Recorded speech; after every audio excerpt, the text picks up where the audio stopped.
Oke, Assalamualaikum warahmatullahi wabarakatuh. Ketemu kembali di mata kuliah UMKM dan Koperasi ya. Kita sudah selama setengah semester kemarin, kita sudah banyak sekali membahas tentang UMKM ya. Mulai dari eh, jenis UMKM, kemudian permodalan UMKM, kemudian masalah pemasaran untuk UMKM dan seterusnya. Maka mulai pertemuan yang ke-9 ini kita akan lebih fokus membahas tentang koperasi ya. Untuk kali ini kita akan sedikit ulik tentang peran, sejarah, dan konsep dari koperasi ya. Oke, banyak sumber pembelajaran ya tentang koperasi ini, dan sebetulnya koperasi ini boleh dibilang punya posisi khusus ya di dalam sistem perundangan kita. Walaupun dalam prakteknya, jujur Bapak harus sampaikan, koperasi ini kurang berkembang ya di Indonesia ya, tidak seperti sektor swasta yang lain yang sedemikian cepat berkembang. Nah, untuk sektor koperasi ini entah kenapa gitu ya, sampai saat ini menurut Bapak perkembangannya tidak secepat dan tidak seagresif sektor-sektor lainnya ya.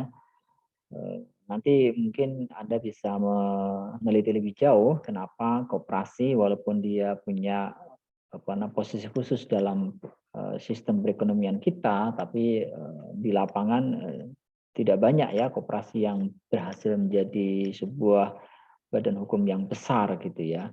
Lebih banyak koperasi itu ya sosok aja gitu ya kalau kita perhatikan ya. Oke, kita akan bahas dulu secara teori dan secara basic gitu ya tentang peran koperasi dalam kehidupan masyarakat kita. Banyak ya sebetulnya peran yang diharapkan bisa lahir dari koperasi, di antaranya untuk memperkuat bangunan sistem ekonomi ya, terutama sistem ekonomi kerakyatan ya, sebagai sistem ekonomi Indonesia aja. Jadi di dunia ini kan banyak sistem ekonomi ya.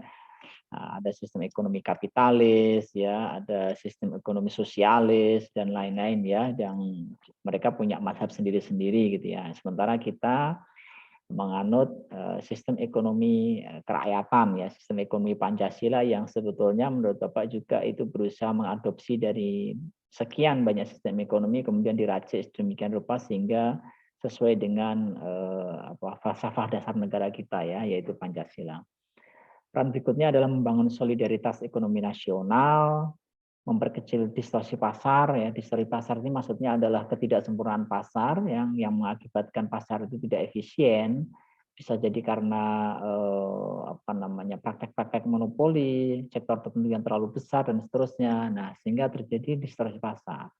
Nah, peran koperasi di sini salah satunya diharapkan bisa memperkecil distorsi pasar itu sehingga kesejahteraan itu diharapkan bisa lebih merata ya, bisa lebih meluas ya lewat banyaknya koperasi-koperasi yang hidup yang berperan dalam kehidupan masyarakat. Kemudian berikutnya adalah mengakomodir berbagai kepentingan UMKM, khususnya usaha mikro kecil yang umumnya bergerak di sektor informal dan tidak memiliki kemampuan mengakses sumber-sumber ekonomi. Jadi memang dari sisi perannya ini sangat mulia ya, sangat besar, diharapkan bisa menjadi penggerak perekonomian ya, terutama di level UMKM gitu ya, membuka akses-akses dan seterusnya. Walaupun tentu tidak sesederhana itu ya, karena dalam prakteknya koperasi memiliki tantangan tersendiri lah bagaimana untuk bisa menjadi lokomotif perekonomian ya. Dari sisi sejarah, ini kita bisa lihat ya di banyak sumber ternyata koperasi ini dipelopori oleh Robert Owen ya, ini tahun 1771 Masehi ya. Jadi Robert Owen ini seorang dia seorang pemilik pabrik ya. Dia punya pabrik tekstil, pemintalan, tapi dia sekaligus seorang aktivis sosial gitu. Jadi dalam pikiran dia itu bagaimana bisa mensejahterakan pekerja, bisa membangun satu sistem yang bisa tidak terlalu eksploitatif dan seterusnya. Ini memang unik ini Robert Owen ini ya. Nah, sehingga karena gagasannya ini dia sebagai seorang aktivis sosial sekaligus sebagai seorang pemilik bisnis, manajer pabrik gitu ya. gagasan-gagasan dia tentang kesejahteraan sosial yang seharusnya dimiliki oleh para pekerja, kemudian masyarakat itu dituangkan dalam sebuah buku yang berjudul A New View of Society, an Essay on the Formation of Human Character ya. Ini diterbitkan tahun 1816 ya. Ini sudah lama sekali ya. Nah, dari situ bisa disimpulkan beberapa kontribusi Robert Owen ya di zamannya. Yang pertama, dia mendirikan koperasi konsumsi dalam bentuk toko. Nah, jadi sebetulnya toko-toko yang kita lihat sekarang, ya koperasi-koperasi yang punya toko-toko, punya minimarket dan seterusnya, itu sudah diinisiasi ya sekian ratus tahun yang lalu ya pada abad 17 oleh Robert Owen di Inggris ya. Jadi sudah maju sekali pemikirannya saat itu ya. Di abad 17 itu dia mendirikan koperasi konsumsi dalam hal ini adalah untuk memenuhi kebutuhan para buruh ya yang bekerja di pabriknya untuk kebutuhan-kebutuhan sehari-hari sehingga para pekerja atau para buruh di pabriknya itu bisa mengakses barang-barang dengan harga yang lebih murah, dengan harga yang lebih terjangkau sehingga kesejahteraan para pekerja di pabriknya itu diharapkan meningkat. Dan nanti karena ini koperasi bentuknya, hasil atau laba dari koperasi itu pada akhirnya juga akan kembali ya didistribusikan kepada para anggota yang notabene adalah para pekerja atau para buruh di pabriknya itu. Kemudian sebagai aktivis sosial si Robert Owen ini juga melarang anak ya di bawah 10 tahun untuk bekerja, ya, di mana saat itu ada fenomena seperti itu dan dia menegaskan ya, untuk anak-anak dilarang untuk bekerja dulu ya. Kemudian membuatkan sekolah untuk anak-anak, ya dia sangat care dengan pendidikan anak-anak dan juga perbaikan kondisi ekonomi kaum buruh ya. Jadi walaupun seorang pemilik pabrik gitu ya, tapi Robert Owen ini cara berpikirnya tidak kapitalis gitu ya, tidak eksploitatif gitu, tapi karena dia aktivis sosial juga, dia berusaha untuk bagaimana menciptakan atau menumbuhkan kesejahteraan ya bagi para buruh yang bekerja di sektor-sektor industri yang saat ini sedang booming ya di Inggris atau di Eropa pada umumnya. Saat itu kan revolusi industri ya, banyak sekali masalah-masalah sosial, masalah-masalah ketenaga kerjaan yang itu juga dihadapi oleh Robert Owen ya di perusahaannya, di pabriknya, dan dari situ kemudian memunculkan berbagai macam pemikiran bagaimana meningkatkan kesejahteraan sosial bagi para pekerjanya yang tidak hanya para pekerja tidak hanya dijadikan sebagai satu alat produksi yang harus dieksploitasi, tapi justru juga harus diperjuangkan kesejahteraannya agar secara umum gitu ya kesejahteraan masyarakat itu bisa diraih gitu. Ini Robert Owen ya, sehingga Robert Owen ini dinobatkan ya dalam beberapa sumber itu sebagai bapak koperasi dunia ya, karena dia merintis pendirian koperasi di Inggris pada tahun abad 17 ya, 1700-an ya. Oke, kita lanjutkan. Kemudian ada kelahiran koperasi di Rochdale ya. Ini dengan membawa semangat Owen, ada 28 orang para buruh ya atau pekerja dipimpin oleh Charles Howard, ya ini abad 18 ya, 1814, yang mendirikan koperasi di Rochdale. Nah, tujuannya apa? Beberapa programnya ya ini mendirikan toko ya, menjual makanan, minuman, pakaian dan sebagainya ya, koperasi konsumsi ya. Tujuannya adalah untuk membantu terutama para anggota untuk bisa memperoleh kebutuhan sehari-hari dengan harga yang lebih bagus, kemudian juga akhirnya nanti kesejahteraan itu bisa tercipta karena uang itu berputar di antara mereka, keuntungan nanti juga akan kembali ke mereka. Tidak hanya berhenti di situ, koperasi yang didirikan di Rochdale ini juga berusaha untuk membangun atau membeli rumah, ya, membangunkan rumah untuk para anggotanya, mendirikan pabrik untuk menampung para pekerja yang menganggur, kemudian menyewa atau membeli tanah agar para buruh yang diberhentikan itu bisa bercocok tanam, ya. Jadi luar biasa ya. Ini abad 18 loh ya. Abad 18 sudah ada pemikiran-pemikiran untuk bagaimana menciptakan ya satu terobosan ekonomi melalui koperasi ini yang didirikan oleh kumpulan para pekerja atau para buruh pada saat itu.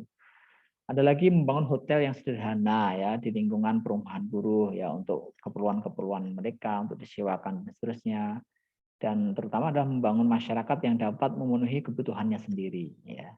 Ini abad 18, mungkin di negara kita masih sangat tertinggal ya, waktu itu belum ada pemikiran seperti ini karena kita juga kondisinya masih terjajah saat itu. Sementara di Inggris itu sudah sedemikian majunya, koperasi sudah sedemikian besar ya peranannya di dalam menggerakkan perekonomian. Kemudian untuk di Eropa ya, kita lihat sejenak sejarah koperasi di Eropa ya. Untuk di Jerman ini dipelopori oleh Raiffeisen ya, ini juga abad 18 Masehi.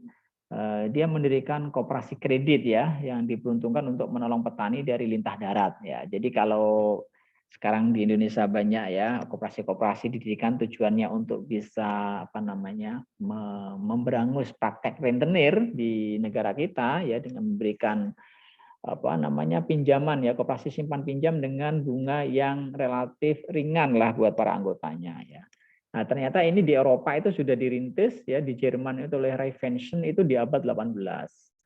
Ya, caranya ya mirip-mirip ya dengan yang kita lihat sekarang ini, di mana koperasi itu bergerak dengan cara menjadi pusat sirkulasi uang ya, simpan pinjam dari para anggotanya. Jadi anggota koperasi wajib menyimpan sejumlah uang sesuai dengan kemampuannya, ada simpanan wajib, ada simpanan pokok gitu ya. Kemudian uang simpanan itu didistribusikan atau disalurkan ya sebagai pinjaman kepada anggota yang membutuhkan ya, tentu dengan bunga yang ringan ya, yang tidak tinggi ya, yang tidak memberatkan kepada anggotanya. Nah, awal mulanya koperasi ini hanya dibatasi pada desa setempat, kemudian juga diselenggarakan sendiri oleh anggota yang dipilih ya tanpa mendapatkan upah. Kemudian keuntungannya dipergunakan untuk membantu kesejahteraan rakyat setempat. Jadi awalnya memang skopnya juga kecil ya, mulai dari desa, tapi kemudian mulai bergerak, melebar dan seterusnya, dan akhirnya juga meluas ya, meluas di Eropa sendiri kan akhirnya banyak banget kan berdiri koperasi ya. Bahkan sekarang perusahaan-perusahaan dunia itu banyak yang berasal dari koperasi. Di Eropa itu koperasi maju loh ya. Misalnya perusahaan susu yang sangat terkenal ya Nestle ya, Nestle yang dari Eropa itu kan di sana itu pemegang sahamnya itu koperasi itu ya. Koperasi peternak susu gitu ya. Jadi berawal dari koperasi ternyata bisa mendunia juga gitu ya. Ini tantangan ini yang bagi para koperasi di negara kita ya. Jadi koperasi itu berkembang ya di Eropa, di Jerman, Swedia, Denmark, Prancis, Italia, Rusia, juga di negara-negara lain, di Selandia Baru, Australia, di Amerika juga ya, di Afrika, di Asia juga tidak ketinggalan ya, di Jepang ini koperasi ini bergerak luar biasa ya. Dan di Indonesia ya sampai saat ini secara hukum ya, secara perundang-undangan sebenarnya koperasi bahkan mendapatkan tempatnya sendiri kan, ada Kementerian Koperasi ya di kita itu ya. Walaupun sekali lagi Bapak harus sampaikan ada tantangan yang besar ya untuk bisa menjadikan koperasi ini sebagai skop guru perekonomian katakan begitu ya, karena dalam prakteknya koperasi kita nggak bisa banyak bergerak, kemudian nggak berkembang, nggak menjadi koperasi yang sangat besar ya, hanya beberapa saja ya yang bisa besar ya. Kalah banget dengan sektor lain ya seperti sektor atau badan usaha PT dan seterusnya ya. Oke, kita masuk ke koperasi di Indonesia ya. Kalau tadi kita sedikit bahas tentang kemunculannya di Eropa dan dinamikanya seperti itu. Nah, sementara di Indonesia koperasi ini mulai berdiri ya, bermula di abad ke-20 ya, di mana saat itu kita masih dalam kemiskinan yang sangat akut ya karena penjajahan ya, karena adanya eksploitasi ekonomi oleh penjajah di Indonesia ya. Nah, pada tahun 1895 itu didirikan koperasi pertama kali ya dalam bentuk bank simpan pinjam oleh Ngabei Arya Wiyatmaja ya, Patih Purwokerto dan seterusnya. Ini masih masa penjajahan Belanda nih ya, tapi memang yang mendirikan ini adalah orang-orang yang cukup berpendidikan dan sadar gitu ya, bahwasanya mereka harus bersatu, bekerja sama untuk mendirikan satu badan usaha, badan hukum namanya koperasi untuk meningkatkan kesejahteraan bersama gitu ya. Kemudian pada tahun 1908 ya ini lebih maju lagi seiring dengan adanya gerakan Budi Utomo Kebangkitan Nasional, maka kemudian koperasi juga sudah mulai menjelma ya, sudah mulai makin maju lagi dan bermetamorfose menjadi koperasi konsumsi. Banyak sekali ya koperasi-koperasi berdiri ya. Nah, kemudian sejak merdeka melalui Undang-Undang Dasar 1945 pasal 33 di sana dengan jelas dengan tegas dinyatakan koperasi adalah gerakan ekonomi rakyat Indonesia. Jadi pasal 33 nanti silahkan dicek. Koperasi ini mendapatkan tempat khusus ya. Dan itu menjadi kekuatan ya, namanya Undang-Undang Dasar ini sangat kuat posisinya. Itu nanti diterjemahkan dalam serangkaian undang-undang dan peraturan pemerintah untuk gerakan perekonomian perkoperasian di Indonesia ini supaya tetap eksis dan berkembang. Kemudian ada juga kongres pertama ya untuk koperasi tanggal 12 Juli 47 di Tasikmalaya. Ini salah satu keputusannya menetapkan tanggal 12 Juli sebagai Hari Koperasi Indonesia. Ya. Jadi 12 Juli ya. Ada ternyata Hari Koperasi Indonesia ya. Kadang-kadang kita nggak ngeh ya. Kita taunya kan Hari Buruh gitu ya. Hari Kesaktian Pancasila, ada juga Hari Koperasi Indonesia ya, tanggal 12 Juli itu sebagai Hari Koperasi. Kemudian pada Kongres kedua tahun 53, nah dalam Kongres itu di salah satu keputusan yang diambil adalah menetapkan Bung Hatta sebagai Bapak Koperasi Indonesia ya. Bung Hatta ini memang pejuang koperasi ya. Pemikirannya beda banget sama yang lain ya. Dia suka banget dengan ekonomi kerakyatan ya, dengan ekonomi memang rada-rada ke arah sosialis sebetulnya ya. Tapi tentu sudah sudah diramus demikian rupa disesuaikan dengan nilai-nilai bangsa Indonesia ya. Pemikiran Bung Hatta ini menarik sekali sebetulnya ya. Dia seorang pemikir, dia seorang cendekiawan yang punya wawasan yang sangat visioner gitu ya. Sehingga dia mencetuskan ya gerakan koperasi ini di Indonesia dan ini termasuk legasi ya. Koperasi ini termasuk legasi atau warisan ya dari Bung Hatta ya. Sehingga beliau sangat layak ya disebut sebagai Bapak Koperasi Indonesia. Karena ide, pemikiran, dan perjuangannya untuk bisa mewujudkan koperasi sebagai satu gerakan ekonomi di Indonesia itu di awal-awal kemerdekaan ya, itu sangat kentara gitu ya. Oke, sebetulnya gimana sih konsep koperasi yang ada di negara kita ya? Jadi koperasi itu sebagaimana asal katanya ya cooperation, co itu bersama, operation itu bekerja. Jadi koperasi itu secara bahasa ya melakukan pekerjaan secara bersama-sama ya. Sementara secara istilah atau terminologi, koperasi itu merupakan suatu perkumpulan atau organisasi yang beranggotakan orang-orang atau badan hukum ya yang bekerja sama dengan penuh kesadaran untuk meningkatkan kesejahteraan anggota atas dasar sukarela ya secara kekeluargaan. Jadi anggotanya bisa orang per orang, bisa juga badan hukum ya. Orang per orang membentuk ada ketentuannya ya. Minimal 20 orang tuh ya yang terakhir yang Bapak ingat itu untuk mau mendirikan sebuah koperasi ya.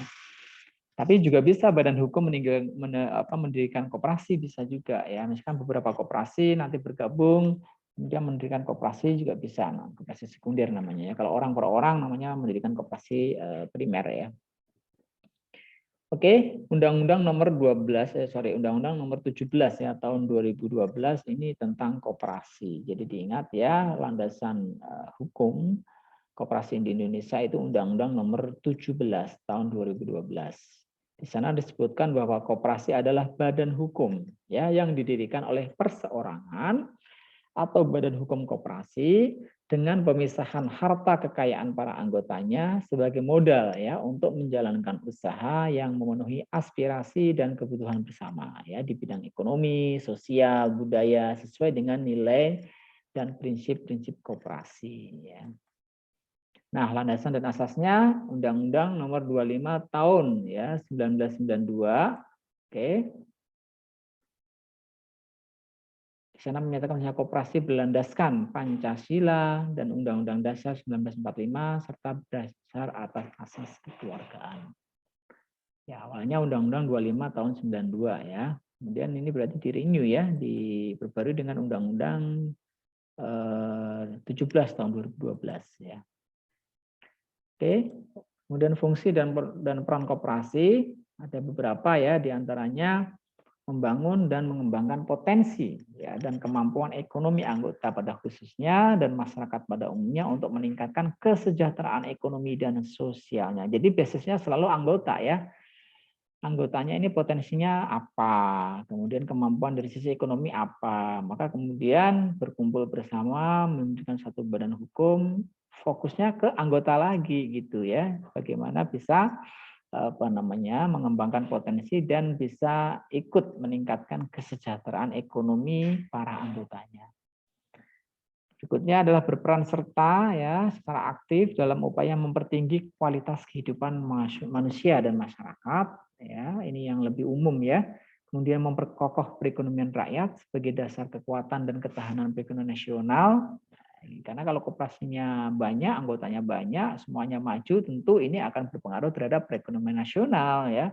Tentu akan memperkuat, memperkokoh ya ekonomi nasional melalui anggota-anggotanya yang secara ekonomi makin membaik, makin sejahtera ya.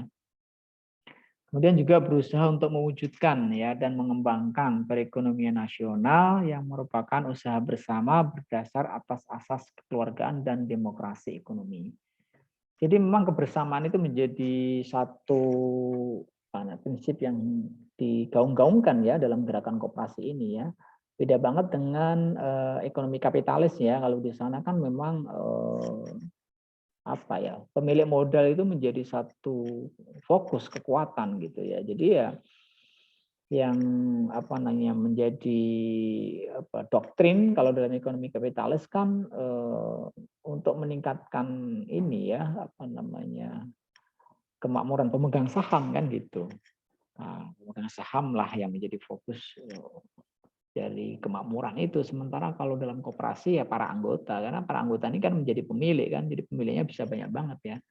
Satu sisi ini memang kelebihan, satu sisi juga kekurangan juga ya, karena saking banyaknya pemilik, kadang-kadang proses pengambilan keputusan itu menjadi sedemikian ribet ya dibanding di perusahaan atau PT yang pengambilan keputusannya itu menurut Bapak lebih mudah gitu ya.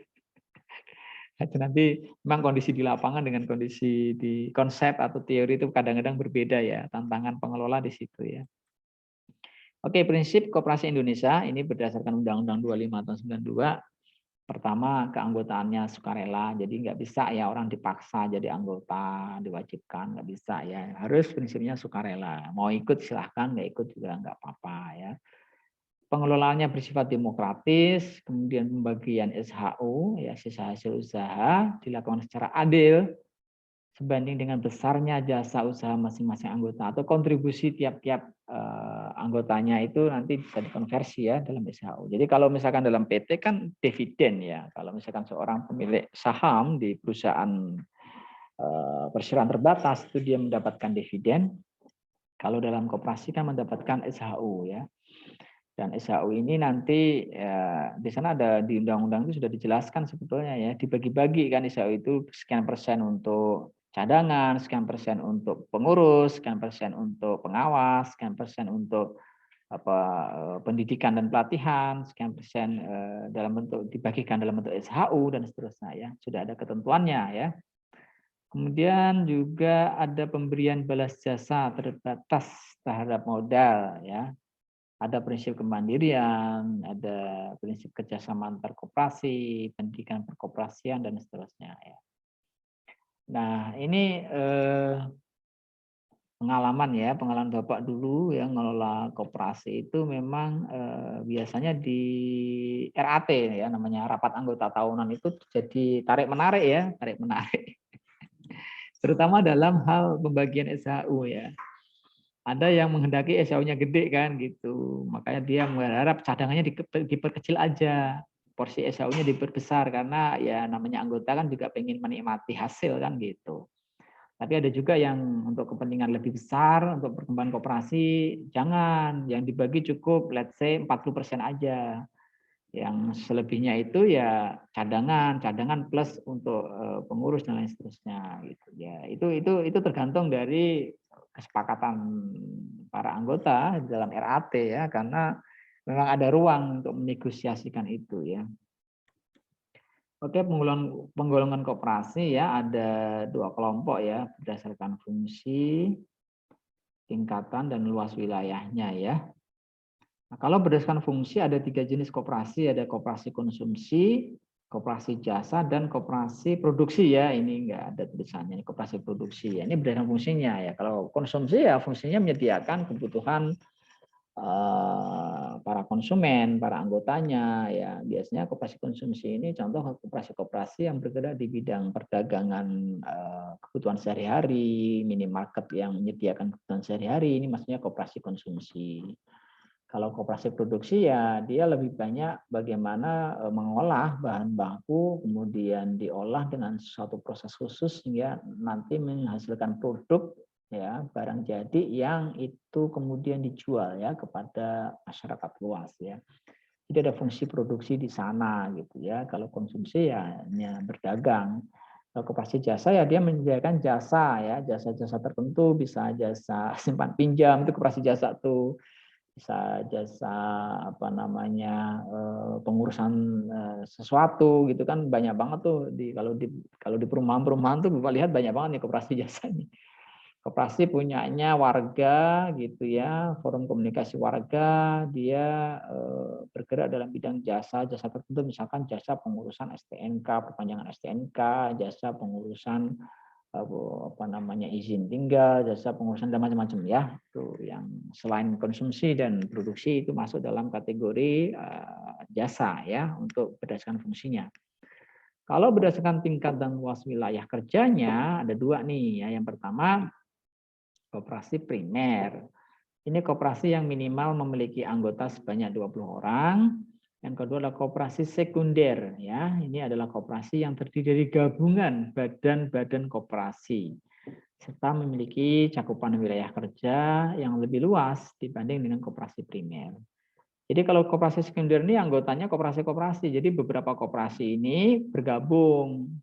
Mereka mendirikan koperasi sekunder ya, itu banyak seperti itu ya. Mungkin untuk sinergi, untuk memperkuat pasar dan seterusnya bisa ya beberapa koperasi itu mungkin bidang usahanya sama atau mungkin secara wilayah geografisnya sama itu membentuk koperasi sekunder.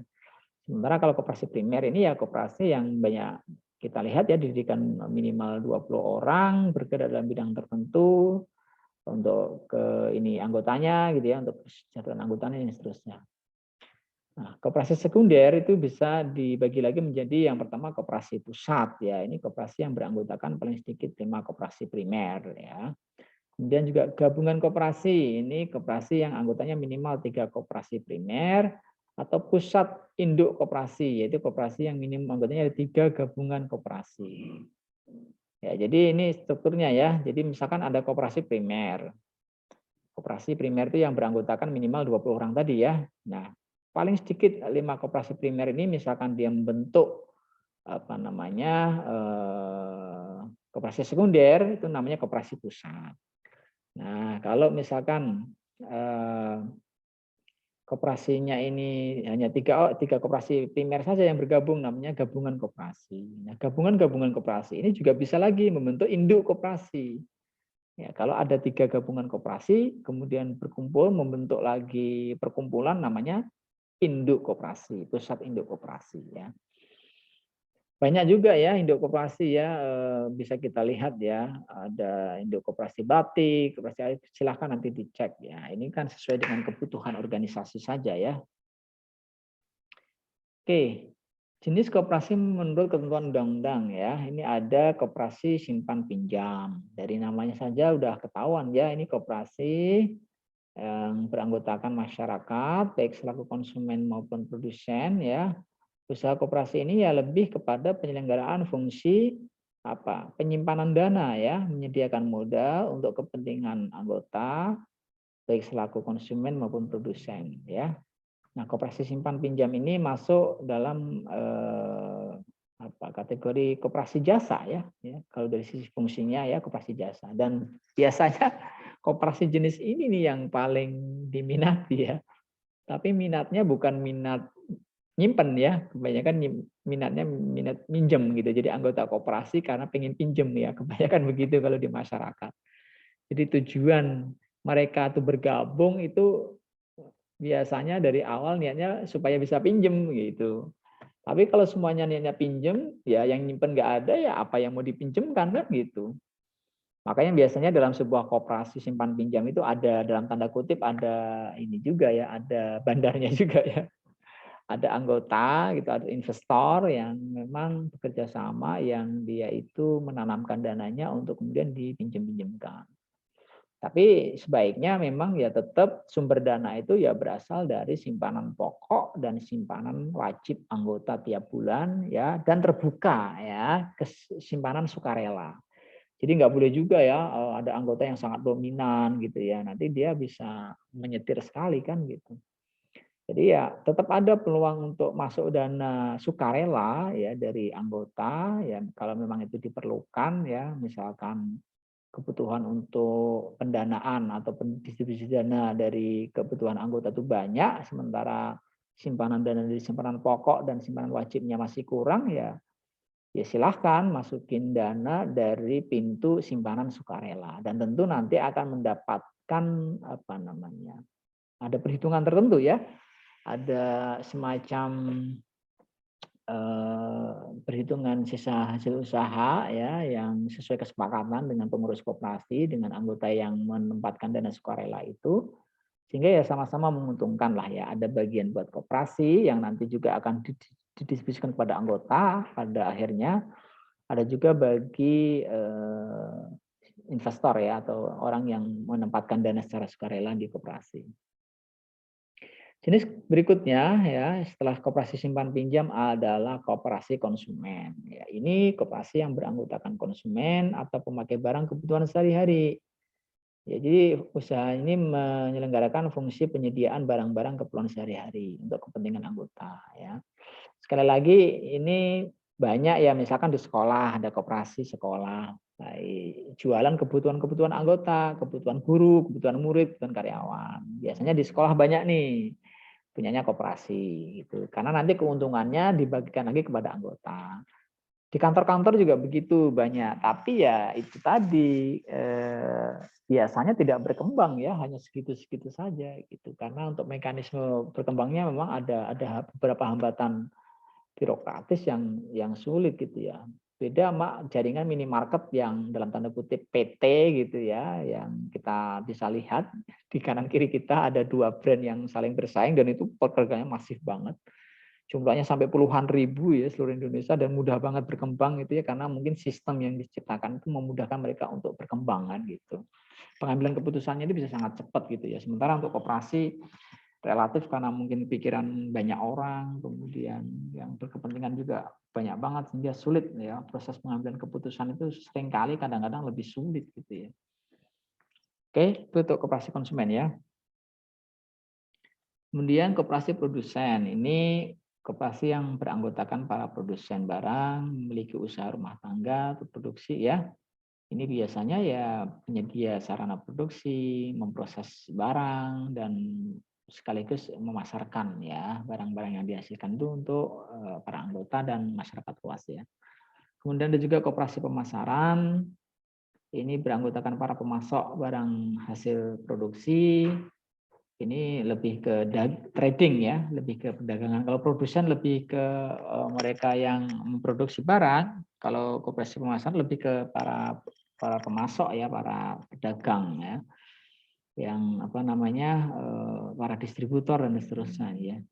Nah kalau koperasi jasa ya fungsi pelayanan jasa ya kepada anggota. Banyak banget ya, ada jasa angkutan, jasa asuransi, ya, jasa pengurusan hal tertentu dan seterusnya. Oke, itu untuk jenis-jenis koperasi ya. Silahkan untuk koperasi ini bisa dibaca-baca ya. Dan Anda kalau mau tahu gitu ya, itu tentang dunia perkoperasian di Indonesia. Sekarang kan untuk kementeriannya kan bergabung dengan Kementerian Koperasi dan UKM ya. Menterinya juga sama ya gitu. Kementerian Koperasi dan UKM itu kantornya ada di Jalan Rasuna Said itu ya di Kuningan. Bapak pernah ke sana karena Bapak pernah berurusan dengan Deputi Menteri Perkoperasian waktu Bapak menyelenggarakan beberapa event yang berhubungan dengan UKM, sebetulnya bukan berhubungan dengan koperasi, tapi karena ini satu kementerian ya Bapak kadang beberapa kali ke sana dulu ya. Juga mereka punya ini ya, semacam badan yang mengelola gedung, namanya Gedung Smesco, yaitu di Gatot Subroto. Ya, Bapak pernah menyelenggarakan event besar di Gedung Smesco. Ya, tapi itu lebih ke UMKM-nya ya, bukan ke koperasinya. Ya, itu juga dikelola oleh Kementerian Perkoperasian, ya, walaupun lewat Badan Layanan Umumnya gitu ya. Ada juga kantornya itu di Gatot Subroto itu ya, untuk asisten deputi untuk bidang tertentu itu ada di Gatot Subroto itu untuk kantornya ya. Bapak pernah ke sana juga itu. Dan sebetulnya banyak banget tantangannya ya. Nah, Bapak sendiri juga apa namanya, kadang-kadang bertanya-tanya itu kenapa dengan sekian anggaran yang sudah dicadangkan, yang sudah diberikan dalam APBN untuk mengembangkan perkoperasian ini, tapi faktanya di lapangan koperasi ini tidak terlalu menjadi pilihan gitu ya bagi banyak orang untuk dijadikan sebagai payung hukum ya ketika mau berbisnis ya. Rata-rata ya kalau mau bisnis ya pilih PT gitu karena mungkin pergerakannya lebih lincah dan seterusnya gitu. Ya kalau milih koperasi ya ada, cuman akhirnya ya sesuai keperluan sebetulnya sih gitu, sesuai keperluan karena Bapak juga bergabung juga saat ini dalam sebuah koperasi lebih dari satu, dan sekali lagi kita kemudian kembali menghadapi masalah-masalah klasik yang membuat koperasi ini menjadi tidak terlalu lincah untuk bergerak, untuk mengambil keputusan. Harusnya tidak seperti itu memang itu. Makanya ini tantangan secara umum menurut Bapak ya, secara nasional bagaimana koperasi-koperasi kita ini bisa lebih lincah lagi ya dalam menangkap peluang, dalam mengambil keputusan sehingga bisa lebih bersaing lagi, bisa lebih berkembang lagi, dan lebih banyak lagi koperasi-koperasi yang kemudian menjadi benar-benar bisa menghasilkan produk, barang dan jasa yang itu tersebar luas seluruh Indonesia gitu. Harapannya seperti itu ya. Tentu ini tidak bisa diwujudkan dalam waktu singkat, tapi itu bukan sebuah mimpi karena kalau memang kita tekun sebagai sebuah negara bersatu padu, kemudian juga saling terus bahu-membahu untuk mewujudkan visi itu, maka sebetulnya tidak mustahil ya ini bisa terwujud nantinya gitu. Jadi nanti bisa bersanding ya, yang bergerak di sektor perseroan terbatas juga berkembang dengan baik, yang bergerak di sektor koperasi juga bisa berkembang dengan baik. Itu pengantar diskusi dari Bapak ya, silahkan diramu, dicermati. Ya, kalau ada hal-hal yang ingin ditanyakan kita diskusikan di grup, dan kita bebas ya menguak ya, karena kebetulan Bapak sendiri pernah menjadi ketua koperasi karyawan, pernah menjadi bendahara koperasi, dan sekarang juga menjadi pengawas dari sebuah koperasi. Banyak pengalaman real di lapangan yang sebetulnya jauh lebih menarik untuk didiskusikan ya, dari sekedar teori-teori yang tadi Bapak sampaikan, karena di lapangan itu tentu tantangannya itu lebih banyak dan lebih banyak hal-hal yang tidak diduga gitu ya, ada kejutan-kejutannya, ada belokan-belokannya ya, dan itu menarik sebetulnya untuk didiskusikan. Oke, itu pengantar dari Bapak ya. Kita lanjutkan dengan diskusi di grup. Ya, silahkan kalau Anda yang mau bertanya bisa diposting di sana ya. Terima kasih. Assalamualaikum warahmatullahi wabarakatuh.